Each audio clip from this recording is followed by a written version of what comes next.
வணக்கம் நேயர்களே. இது சேனல் ஜி திருவிளையாடல் புராணம் தொடர் சிந்தனையில் இன்று வன்னியும் கிணறும் லிங்கமும் அழைத்த படலம் இறைவனான சொக்கநாதர் வணிகரின் இரண்டாவது மனைவியின் திருமணத்திற்கு சாட்சியாக இருந்த வன்னி, கிணறு, லிங்கம் ஆகியவற்றை திருக்கோவிலின் வளாகத்தில் எழுந்தருளச் செய்ததை குறிப்பிடுகிறது. வணிகரின் இரண்டாவது திருமணம். வணிகரின் இரண்டாவது மனைவி தன்னுடைய அவமானத்தை போக்க இறைவனை வேண்டுதல், இறைவனார் திருமணத்தின் சாட்சிகளை திருக்கோவிலில் எழுந்தருளச் செய்தல் ஆகியவற்றை விளக்குகிறது. வன்னியும் கிணறும் லிங்கமும் அழைத்த படலம் திருவிளையாடல் புராணத்தின் ஆலவாய் காண்டத்தில் 64வது படலமாக அமைந்துள்ளது. ஒரு சமயம் கடற்கரையின் அருகே இருந்த பட்டினம் ஒன்றில் வணிகர் ஒருவர் வாழ்ந்து வந்தார். அவருக்கு நீண்ட நாட்கள் குழந்தைப்பேறு வாய்க்கவில்லை. இறைவனின் அருளால் பெண் குழந்தை பிறந்தது. அவ்வணிகருக்கு தங்கையின் மகன் ஒருவன் மதுரையில் வாழ்ந்து வந்தான். அவனுக்கே தன்னுடைய மகளை மணம் முடிக்க இருப்பதாக வணிகர் கூறி வந்தார். சிறிதுகாலம் கழித்து வணிகரும் அவருடைய மனைவியும் இறைவனடி சேர்ந்தார்கள். ஆதலால் அவ்வணிகரின் மகள் தனித்து விடப்பட்டாள். வணிகர் மறைந்த செய்தியானது வணிகரின் மருகனுக்கு தெரிவிக்கப்பட்டது.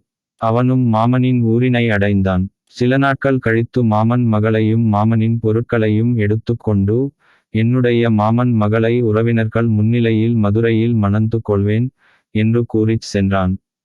திருப்புரம்பியத்தை அடைந்தபோது திருக்கோவிலின் அருகில் இருந்த வன்னி மரத்தின் அடியில் உணவு சமைத்து உண்டு உறங்கும்போது கொடிய நஞ்சுள்ள பாம்பு ஒன்று அவனைத் தீண்ட அவன் மாண்டான். தாய்தந்தையரை இழந்து அனாதையாகி நின்றபோது ஆதரவளித்தவன் மாண்டதைக் கண்ட இளம்பெண் கதறினாள். இளம்பெண்ணின் கதறலைக் கேட்டு அங்குதங்கியிருந்த திருஞானசம்பந்தர் அவளிடம் அழுவதற்கான காரணத்தை கேட்டார்.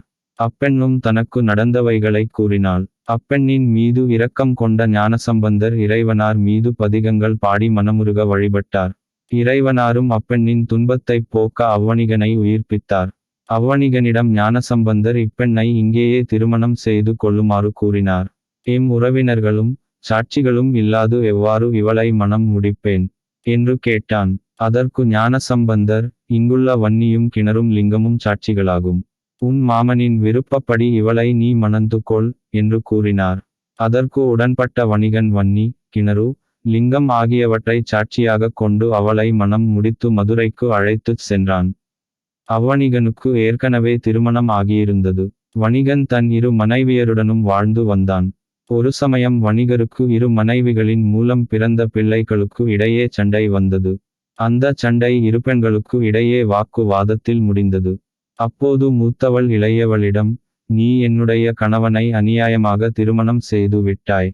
யாரை சாட்சியாக கொண்டு திருமணம் செய்தாய் என்று கேட்டாள். அதற்கு இளையவள், எங்களுடைய திருமணத்திற்கு வன்னி, கிணறு, லிங்கம் ஆகியவை சாட்சியாக இருந்தன என்று கூறினாள்.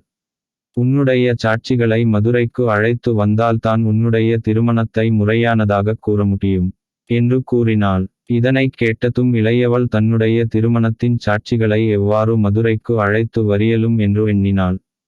பின்னர் தனக்கு ஏற்பட்ட துயரத்தை போக்குமாறு வேண்டி சொக்கநாதரை மனமுருக வழிபட்டாள். இறைவனாரும் அவளின் துயரத்தை நீக்கும் பொருட்டு திருக்கோவிலின் வடகிழக்கு பக்கத்தில் திருமணத்தின் சாட்சிகளான வன்னி, கிணறு, லிங்கம் ஆகியவற்றை தோன்றச் செய்தார். இதனைக் கண்டதும் மதுரை மக்கள் அதிசயித்தனர். இளையவள் இறைவனாரின் கருணை எண்ணி ஆனந்தம் கொண்டாள். தன்னுடைய திருமண சாட்சிகளை மதுரைக்கு வரவழைத்தை மூத்தவளுக்கு காண்பித்தாள். அதனைக் கண்ட மூத்தவள் தன்னுடைய தவறினை உணர்ந்தாள். விவரம் அறிந்து அவ்விடத்திற்கு வந்த வணிகன் மூத்தவளிடம் கோபம் காட்டி அவளை விரட்டினான். இளையவள் அவனை சமாதானம் செய்து இருவரும் ஒற்றுமையுடன் வாழ உறுதி கொள்வதாக கூறினாள். பின்னர் அனைவரும் இனிது வாழ்ந்திருந்தனர். இப்படலம் உணர்த்தும் கருத்து, இறைவனை நம்பினார் கைவிடப்படார் என்பதே வன்னியும் கிணறும் லிங்கமும் அழைத்த படலம் கூறும் கருத்தாகும். இத்துடன் திருவிளையாடல் புராணம் முற்றுப் பெறுகிறது.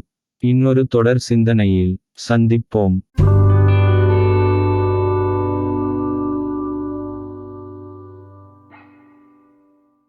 அன்பு நேயர்களே, உங்களுக்கு விருப்பமான நிகழ்ச்சிகள் சேனல் ஜி-யில் தினம் ஒளிபரப்பாகிக் கொண்டு இருக்கிறது. உங்கள் கருத்தை எங்களுக்கு எழுதி அனுப்புங்கள். எங்களுக்கு எழுதி அனுப்ப வேண்டிய முகவரி: podcast@gmail.com.